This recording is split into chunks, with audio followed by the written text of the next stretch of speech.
Good morning. I am not Danielle. Danielle went to visit some old friends, and the longer she stayed, the less she wanted to drive home, and we were like, no, stay, have fun. You deserve a day off. You only get one. Make the most of it. That's not true. That's not true. So, just want to welcome you here this morning. And I'm going to invite you into the inner healing experience in just a minute. I do want you to know we are working through some tech challenges, so if you are watching online, I know it's scratchy. We think maybe we need to replace the iRig, so that's our next option.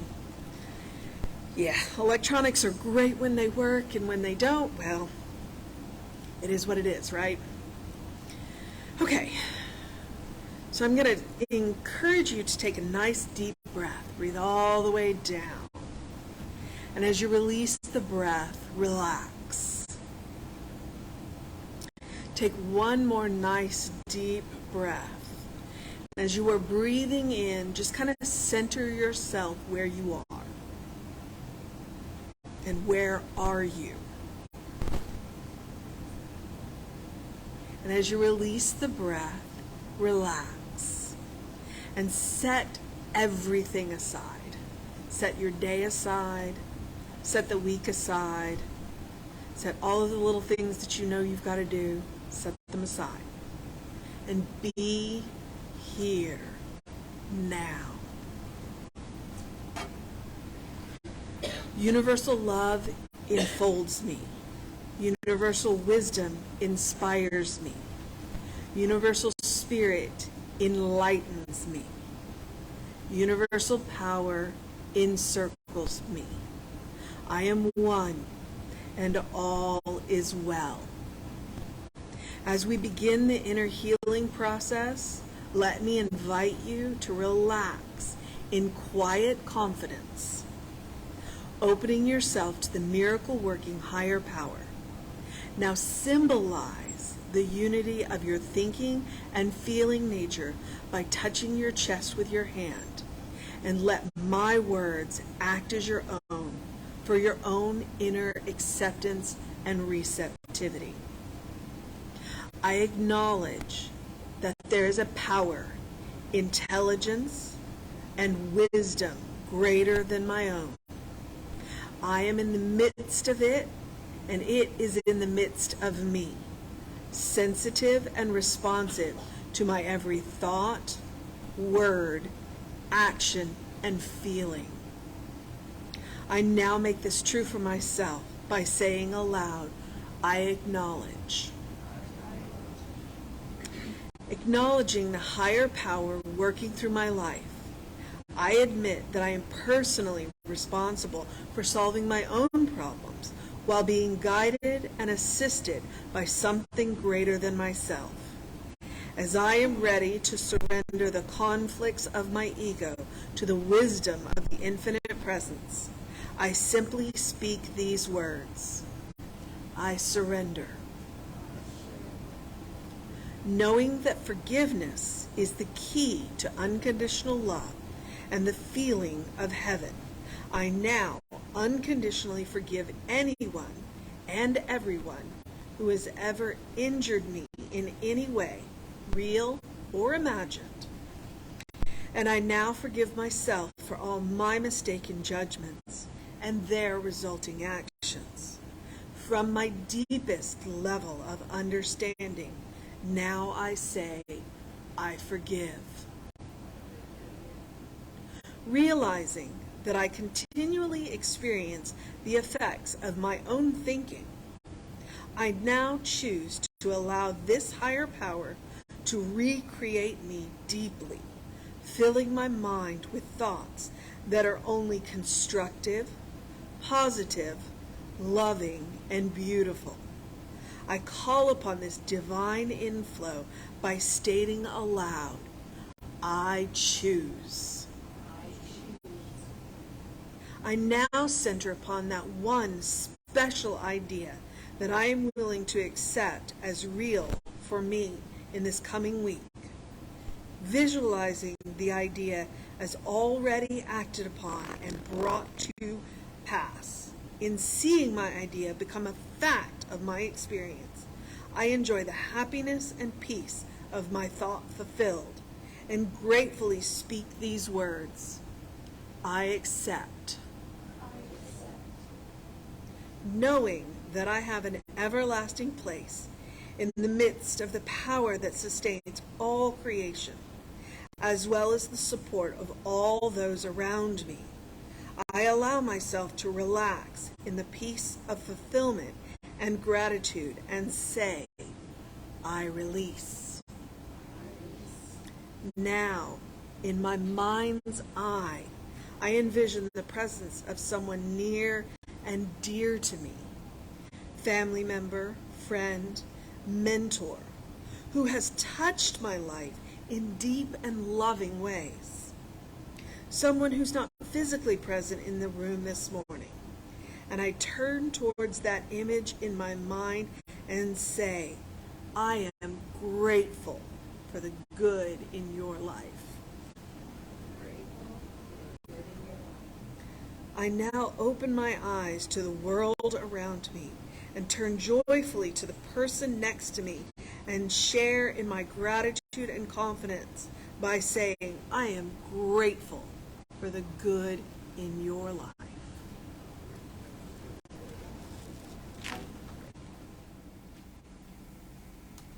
So, Ralph Waldo Emerson. Ralph Waldo Emerson. We're winding down a series on his work. It will actually conclude next Sunday, and we'll head into something else for September, which I think you're going to. September is actually going to be about work, the spirituality of work, money, commerce. I kind of expect to see the room packed for this. So it's like the series on guilt. That was good.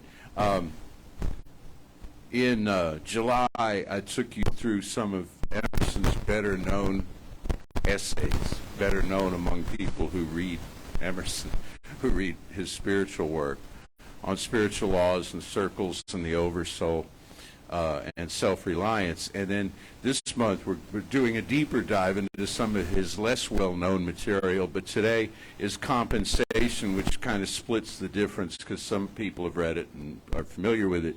And it has to do with this. It has to do with when Emerson was very young, he said, I wanted to write passionately, I wanted to write an essay on compensation because he said, I think this is a place where life gets it more right than theology does. He said, so I sit in, and I'm paraphrasing him here. If it's a direct quote, I'll try to tell you. But he says, I'm sitting in these churches. He was raised in Unitarian faith, which was a lot different in those days than it is today. In fact, he became a Unitarian clergy person for three and a half years. But he said, I sit in these churches, and they yell at you about sensual pleasures. You should deny yourself sensual pleasures, whatever that means to you. Food, drink, sex, money, wealth, kind of hedonism. And he said it would be one thing if they meant these things were wrong for you, period. But he said, what I hear them saying is that they're wrong for you in this life. You should wait till the next life when you'll get to enjoy all of these things for eternity. That right now, if you deprive yourself of pleasure and believe that this world is just a dress rehearsal for what comes next, then, you defer all of that. And, of course, this is for the believers, and this is for those who are of the correct faith. He said, this isn't logical. This makes no sense to me. He says, I observe nature. And we've observed him observing nature as we've gone through this series. He looks out his window and he sees there a template for how life works, for how life unfolds. He says, so nature abhors a vacuum. Nature fills one place by emptying another. He says if there's going to be a collection at one point. There has to be a distribution at another. All things balance themselves out. In human experience, this means for every joy that you feel, there's a compensating sorrow, or a compensating, if not sorrow, a compensating sentimentality or poignancy. There's a depth of feeling to which you descend in order to have the full spectrum of feeling that you're entitled to and that is yours by right of nature. All things balance themselves out. Yet he found in this an optimism. He found an optimistic position to take rather than a pessimistic position.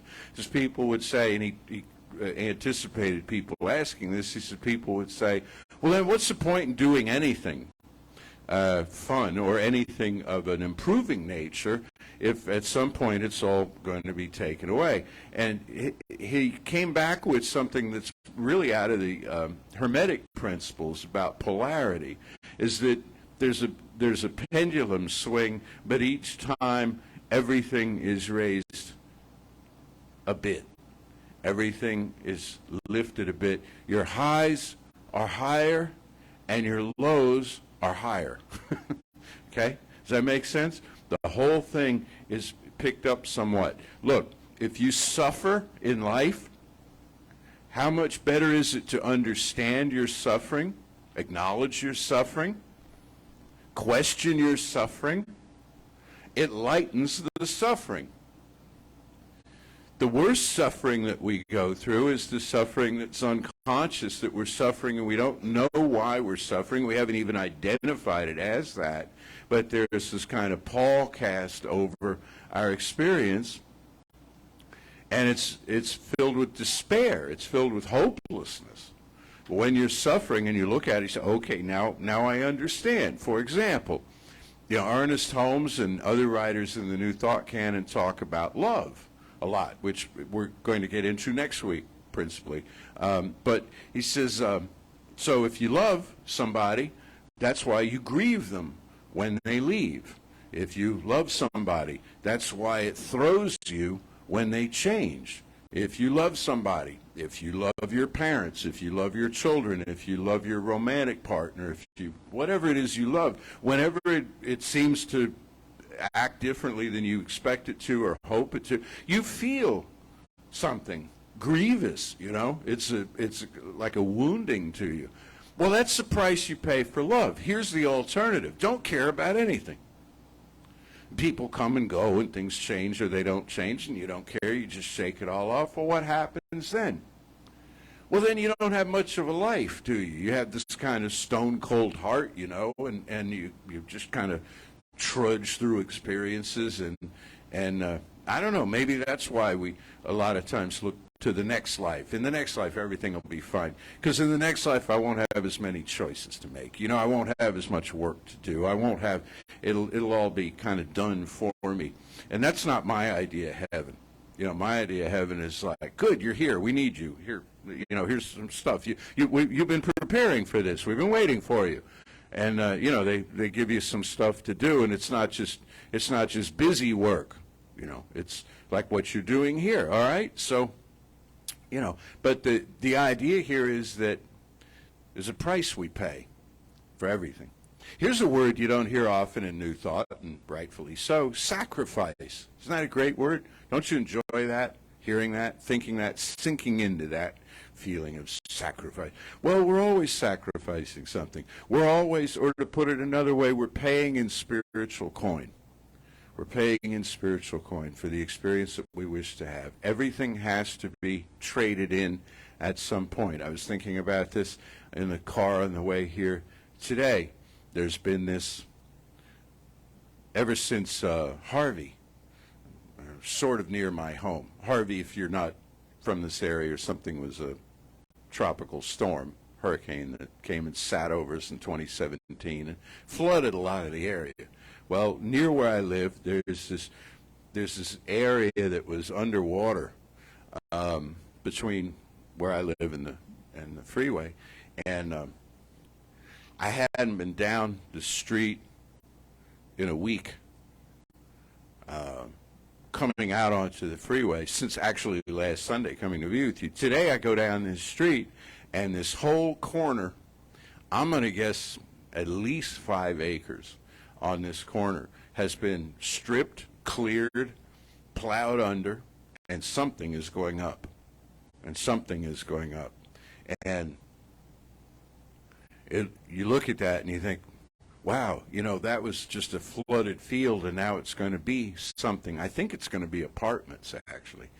I went by the sign kind of quick, you know. So they traded in,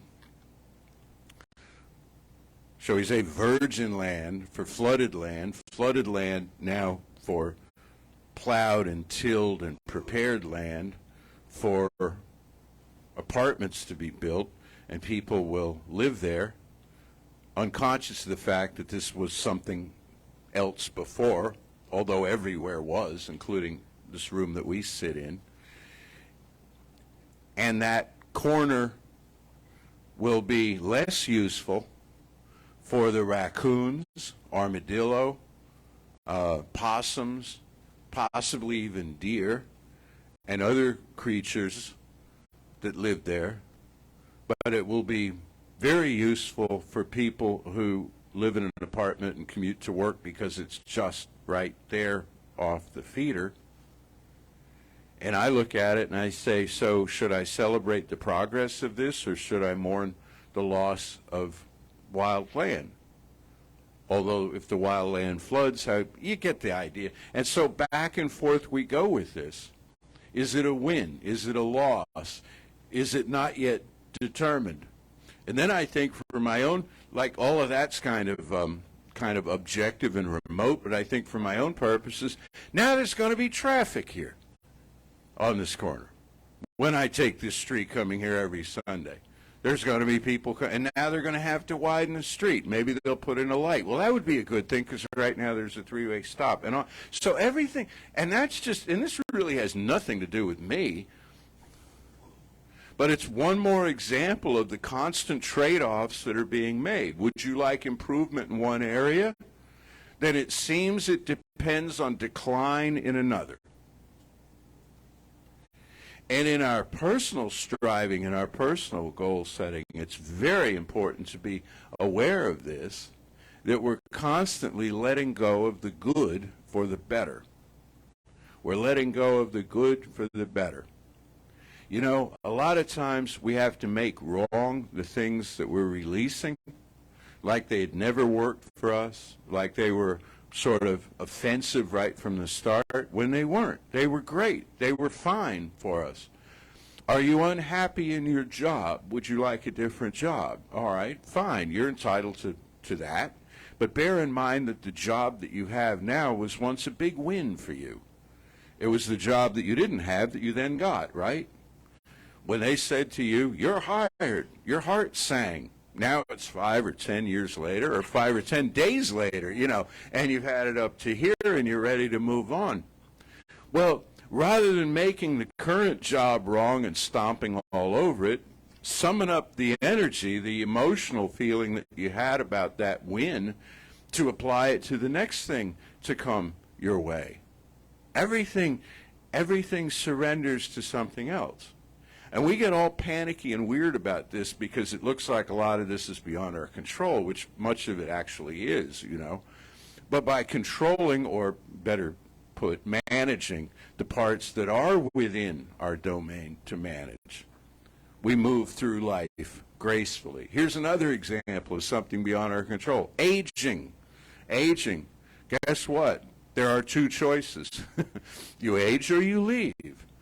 And so we're going to age. So how are we going to deal with this? Well, what a lot of people who age to a certain point in life do is they act all offended by it, like, I was young once, you know, and and now I'm not, and this is wrong. And it's, no, you're still young, you're still vital, you're just young in a different kind of context. You're younger than the pyramids, you're younger than Stonehenge, you know, and you're younger than a lot of people on the planet. if you're who I'm looking at in the room and who's online here, because there's a woman here in Houston who turned 114. Did you see this? Did you see this? And they're all over her. What do you eat? Whatever she wants. That's exactly right. That's what she said. I eat whatever I want. I don't drink, she said. I've never smoked. I'm this. And I'll tell you what else I think is true about her. And I don't know this for a fact. So Lisa's probably digging up the article right now, you know. But she probably lets bygones be bygones. Okay? She has a kindly, forgiving nature, and she probably does stuff for others. She probably helps other people. That's probably what keeps her 114. And she's got, and not only that, because by that rationale, you never know what's going on in somebody else, but by that rationale, a Gandhi or a Mother Teresa or something still be around, you know. But she's living a vital life, and she's needed here. This woman is needed here by whomever, if maybe just to appear in a talk across town on a Sunday. And when her work is done here, and when her journey takes her around a different corner, then she'll go. All right, so then we say, well, that's a loss. And the statisticians, the actuaries will say, well, we lost another one. You know, now a baby's got to be born to take the place of the 114-year-old woman, like it's a simple trade-off. But it's more complicated than that. So there's an old expression that says you never step in the same river twice. And what that means is that life is flowing past you, and it's always different, and you're always different when you step into it. Okay, I've probably given you enough of me, and I need to give you a little more Emerson here when he's talking about compensation. Yeah, they're not working. The action of the soul in the world, polarity or action and reaction we meet in every part of nature, darkness and light, heat and cold. To empty here, you must condense there. In the Hermetic principles, they talk about there being polarity along a certain scale, and we've talked about this before, and I find it useful to share and to think about, you know. Is it like heat and cold exist on the same continuum? Light and dark exist on the same continuum. East and west exist on the same continuum. You cannot effectively get from east to cold. You have to change trains, run on a different track. But a lot of times we try to get from east to cold. We try to work on a different scale than the one that's troubling us. Put another way, East and West are just different aspects of each other because in an infinite universe, there's no locatable point where one thing can be east or west of another. You see, plus we're on a globe that hangs in space, and that stands in the midst of infinity. Heat and cold. I said this one time, and somebody came up and said, well, you haven't heard of absolute zero. Okay, well, no, there really isn't an absolute zero. That's a mathematical thing, but it can always get colder. It can, as we've seen, it can always get hotter too, you know. But heat, right? They exist on the same scale. So if you want to heat something up, you apply friction to it. If you want to cool something down, you withdraw friction from it.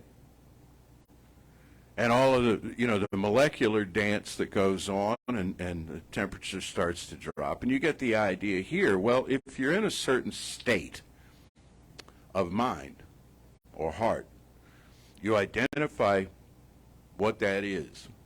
This is good spiritual psychology. How am I feeling right now? And I'll get back to that in a minute. How am I feeling right now? And you ask yourself how you feel. Now, how do I wish to feel? Well, how I wish to feel exists on the same scale as how I'm feeling now. All it requires is different input. It requires a different application of energy, an enhancement or a withdrawal. Like, I'll give more power to this, or more attention to this, more feeling to this, more credence to this, or I won't. And I'll withdraw credence from it. You know, A great way, for instance, to not have your feelings hurt is to not care what people think in the moment. Okay? Who makes that decision? Do they? No, you do. You do. You decide, hey, I feel all right. I feel like I'm doing the right thing here. It's my life anyway. And so you withdraw your attention and you withdraw your power from the opinions of others, which Emerson was really big on in his self-reliance. Stand in your own truth. So you withdraw power from that. And where did the power go? You got it back. You got the power back now that you can apply to the direction that you wish to travel. Like I know, as we affirm, we'll say I'm guided every step of the way by infinite intelligence that has me at the right place at the right time, doing that which ought to be done by me. Doing that which ought to be done by me. And you see, who moved that energy? You did. We did. Ourselves. We moved that energy. We decided. So consider the idea of this polarity, this balance. Anytime you want to change anything in your life, anytime you want to grow or improve, is that which you wish to experience exists on the same continuum as that which you're trying to escape. It just takes a different application of energy. It exists, and what's more, it exists for you. It doesn't simply exist in the abstract, but it exists for you as a reality. The entire system of things, Emerson says, gets represented in every particle. Everything in nature contains all the powers of nature. The omnipresence of God is found in every moss and cobweb. The value of the universe throws itself into every point. He is here anticipating the hologram, the holographic imagery of physics, the idea that within everything is the all. Within each part is the all. This was explained to me one time rudimentarily. They said, take a sheet of paper with writing on it, like the one I've got up here with these notes. Take it, tear a corner off of it, shine a laser through it at a certain angle and a certain intensity, and what you'll have is not simply that corner of the paper amplified. You'll have the full page with all the notes. In fact, if you do it right, you'll have everything Emerson ever said. In fact, you can go beyond that, and it'll be everything anyone ever said. That's holographic projection. The all is fully represented at every point within itself, and we lose sight of this, or never had sight of this in this life, because he said we're constantly trying to separate things out from their fullness. We want one aspect of it, but we're not interested in the other, So we work by kind of half measures in life, when instead the fullness of everything is present at every point. Now, one practical advantage to realizing this is that everything becomes sacred. You walk through life and you're not just kicking stuff aside because it's in the way, but every piece of it is sacred. Can you keep this up for very long? It takes practice. I've been practicing it for years, for decades, and I still don't have it mastered because I'm still like, darn music stand, get out of the way, and right? And judging stuff and right. This is just rubbish. This is just in the way, and then I realize, who's putting this outside of the spiritual tent? Who has shunned this? I have. And so then I'm more likely to bark my shin on it, Then I'm more likely to have it get cluttered up with stuff if I don't sanctify it through my own thinking. Now, that doesn't mean worship it, all right? That doesn't mean give it all your attention. It means just acknowledge that everything is an idea, everything is a thought in form, and thought is the space of the sacred. He said there is always some leveling circumstance. Things refuse to be mismanaged for long. Nothing arbitrary or artificial can endure.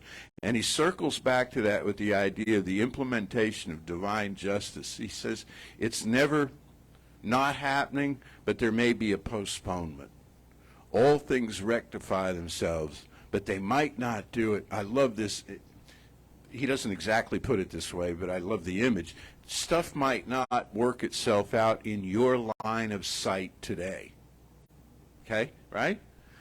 See, a lot of times we're like, I want justice. And one example of this that gets used a lot is when you're driving and some maniac, because if they're going fast, this is Carlin, right? When he said, if they're going faster than you, they're a maniac. If they're going slower than you, they're an idiot. But you're driving and some maniac roars past you, and you're thinking, let there be a cop over the next hill. Yeah. And once every, if this happens to you at all, once every 100 times there is. And you get to see the offender be pulled over, and you're like, yes, there is justice and righteousness, and you drive by it 2 miles over the speed limit, 2 miles an hour. But most of the time, that doesn't happen.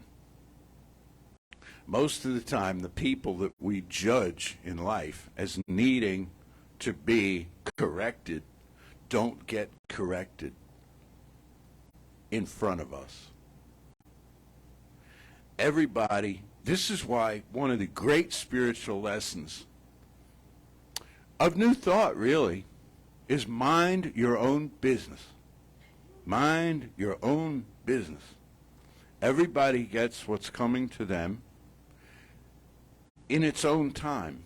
And it's not up to you to execute divine justice. Keep your head down and do your work.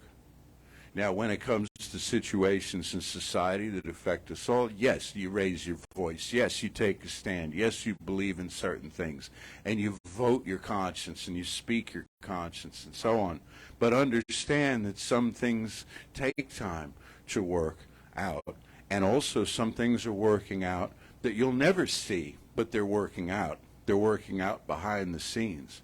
If somebody comes up to you and they say, I'm not the same person I was. I've had a complete change of mind about everything. Can you read that on their face? Maybe. If they're a family member really close to you, you keep an eye on them, you see them a lot, you see them every day, But for the most part, no. These changes are metabolic and interior. People change and people grow. So what are we learning about all of this? Cause and effect, he says, cause and effect. Remember last week we talked about fate? Okay?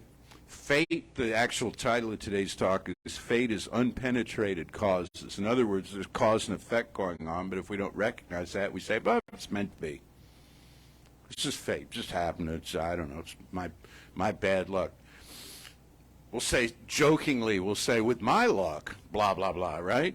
With my luck. I do that. I find it funny. You do enough of that with enough feeling, and the subconscious mind says, okay, let's adjust your luck downward. Let's adjust your luck to the level of your expectation. But in fact, what's happening is a cause-effect relationship. Here's where it gets weird. Causes become effects, and effects become causes. They circle back on each other. There's not like two different polarity, fixed points in polarity occurring here. It's a process. And so the cause to be fulfilled must affect itself with an E, okay? And an effect, to not be dormant and passive, must at some point rise to the level of cause. And so we look at things and we say, well, I wish to change that, and that's the effect speaking to us to become the causal agent. Even if I just pick up this chair and move it over here, it's now something that was finished has been restarted, and causes constant. Every time somebody sits down at a musical instrument, they say, maybe I'll write a song. Maybe I won't even, I'm not even there yet. I'll just put 3 or 4 notes together. I'll just come up with some kind of a progression, and then, hey, that sounds pretty good. Well, the last song had already been written, and now they're picking back up on it. They're sitting down at an effect to create through a new cause. Every time we open our mouths, we're doing this. Every time we respond in conversation, we're setting new causes in motion. Think of it this way. How many times in life has somebody said something to you or around you that changed you without a lot of run-up? You know, what people like me doing what I'm doing here try to do is put some ideas together. We love it. Reverend Arthur and I were talking about it. We love it when people go out of the room and say, now I know what I must do. You know, we love it when we put out ideas and they're big and life-changing and all this. But really, the biggest life-changing things you've heard have been random. Maybe from an authority figure, or maybe from a friend, or maybe something you heard on the radio. Maybe in a song lyric. Maybe a song lyric you got wrong. Because we do that a lot. And it becomes the anthem of your life, you know, this background thing, and then years later you read the lyrics and it's, oh, that isn't what they were saying at all. Which brings me to this point, and it's time for a final one, so I think we'll have it here. He talks about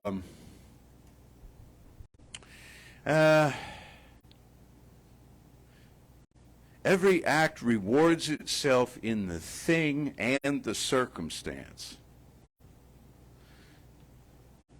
And its meaning is often spread over a long time, not distinct for years, just as is the execution of divine justice. Every act rewards itself in the thing and the circumstance. All right, here's what he means by that. The thing is the person, place, thing, event, condition, appearance. The circumstance is how you feel about it. It's how you feel about it. And very often in life, there is not a dovetail relationship between what's happening or what is so and how we feel about what's so. Because we've not been emotionally educated around the importance of feeling. We've gotten a lot of misinformation, and not deliberate, and it's not like there's a group of people putting out misinformation on emotion. It's that we haven't really talked about it. You know why we don't talk about emotion? We get emotional. Every time we try to talk about emotion, somebody's like, let's change the subject. I'm starting to, this is hard for me. Can we talk about the weather? You know, and so we turn it in a new direction. It's like when, you remember when you were a little kid, like, I don't know, second grade math, and they started giving you word problems, and they gave you something like, Susie has 3 apples and she gives Johnny 1 of them. You remember this kind of thing? Okay.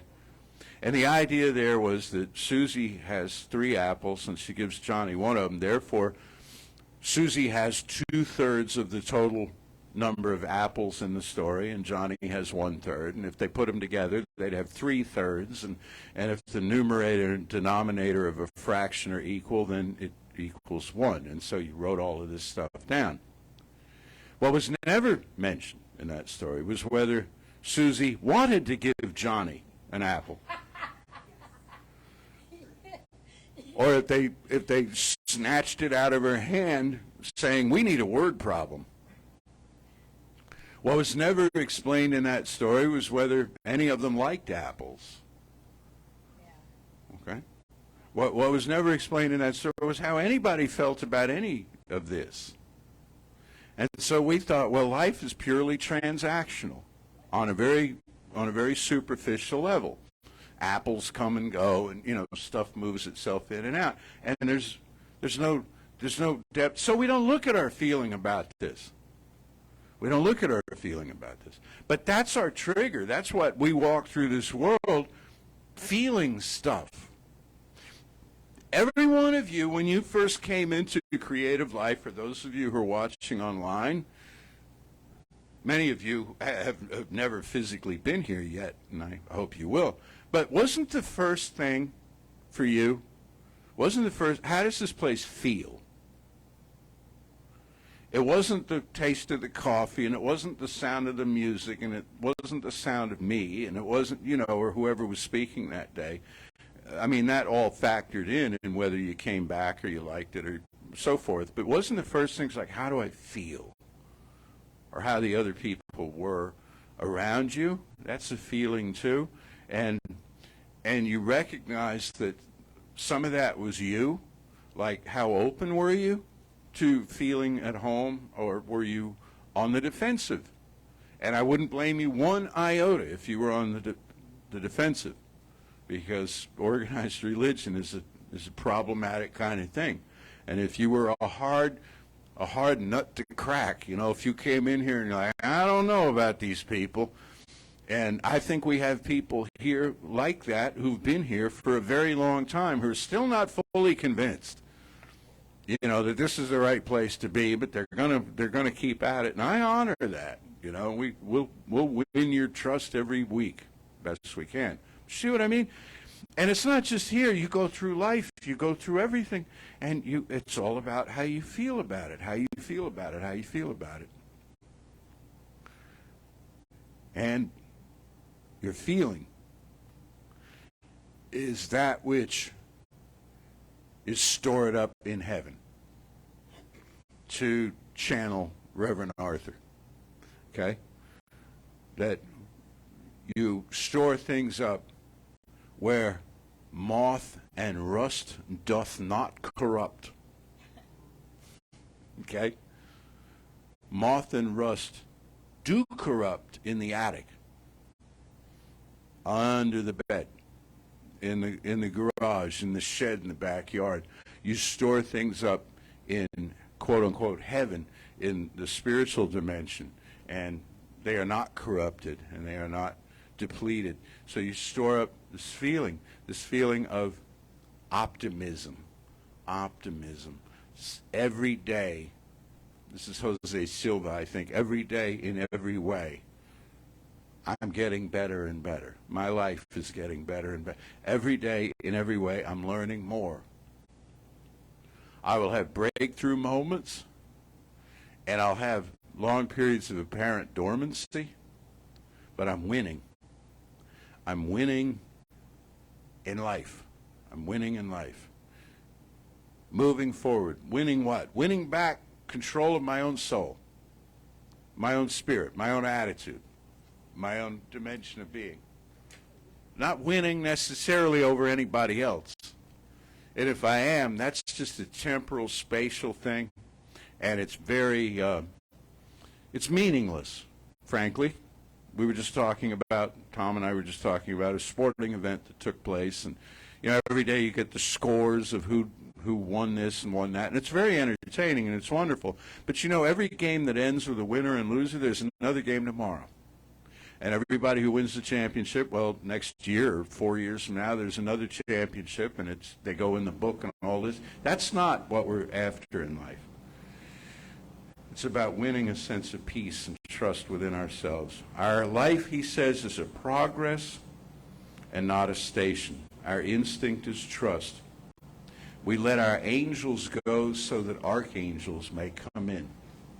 And that's what I mean by letting go of the good for the better. Letting go of that which was for you. A tremendous thing when it happened.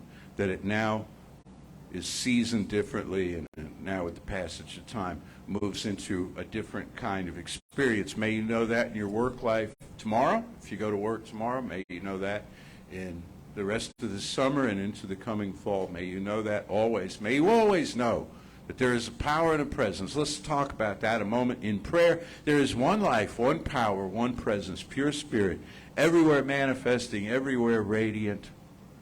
It made this gorgeous day.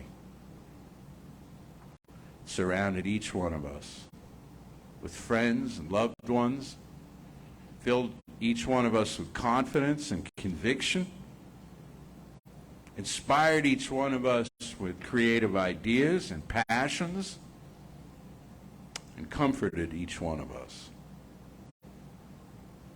with calmness and serenity. This one tells us constantly, you are my beloved. You are my beloved. So now we let it in. We feel this. We carry this feeling with us. We store it up in that heavenly part of us, free of corruption, free of depletion.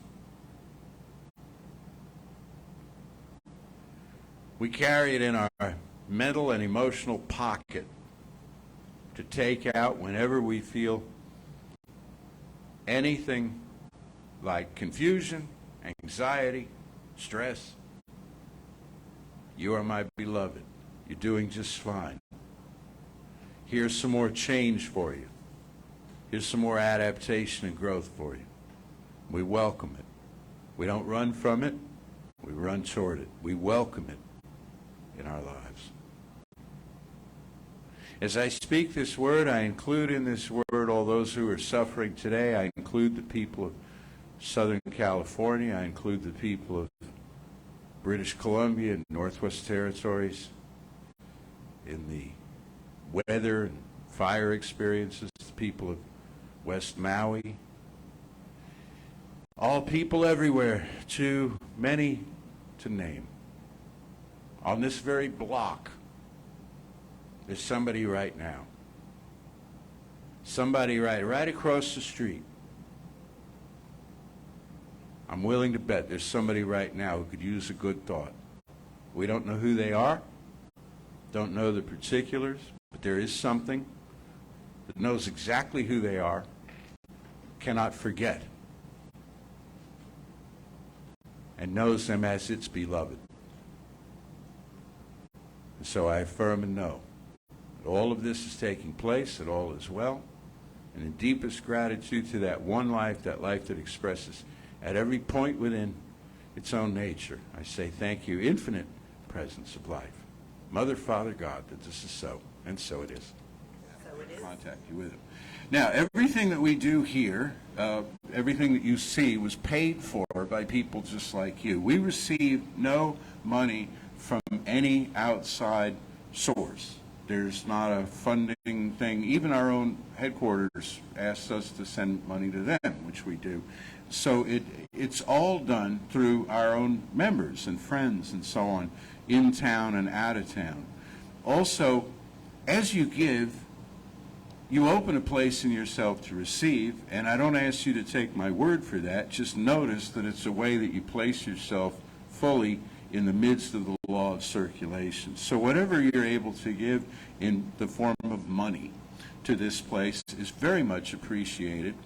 For example, we're doing fine, but I want to tell you our light bill, and that's just for, because we've got these multiple buildings and stuff, and even with being very frugal and all, it's, so there are expenses that we face and so on. So anyway, thank you so much for your generosity, and I invite you now just to take your gift in hand here or at home, and let's say together, divine love through me blesses and multiplies all the good I am and have, all the good I give and receive.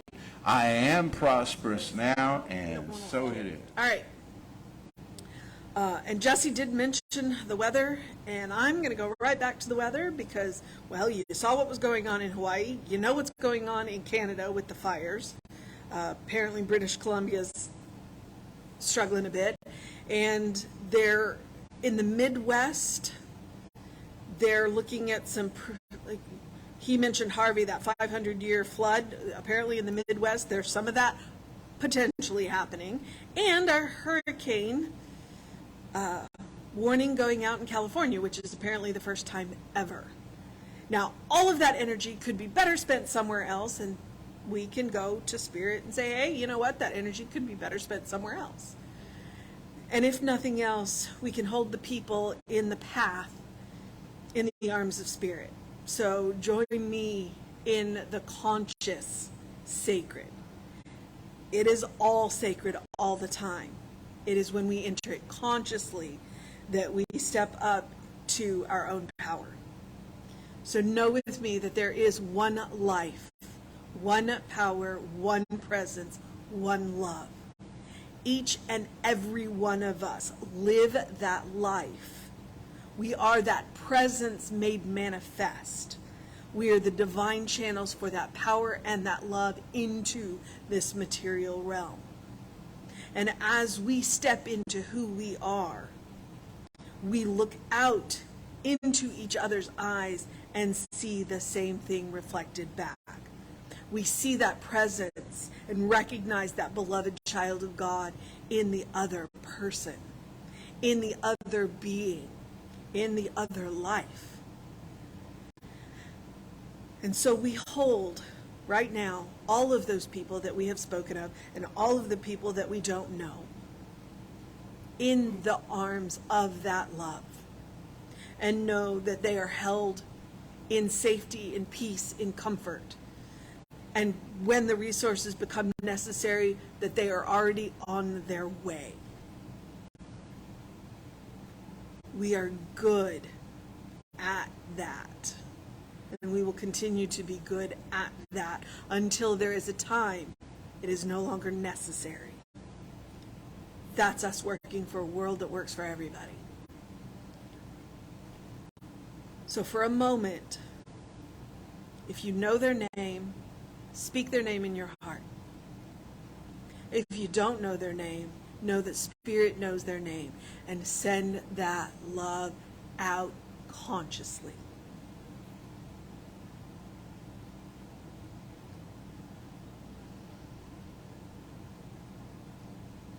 And then know with me in gratitude that your prayer is heard.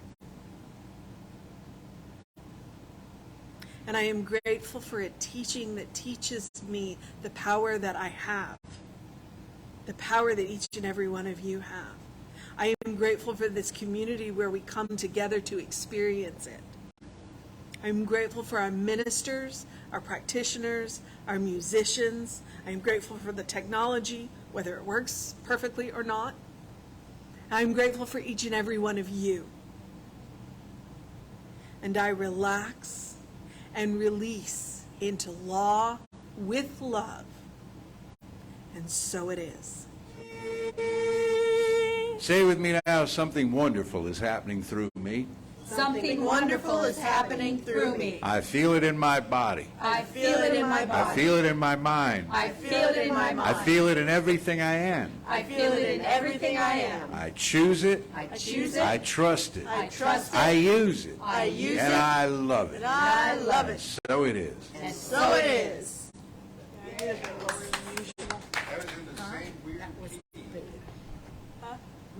We did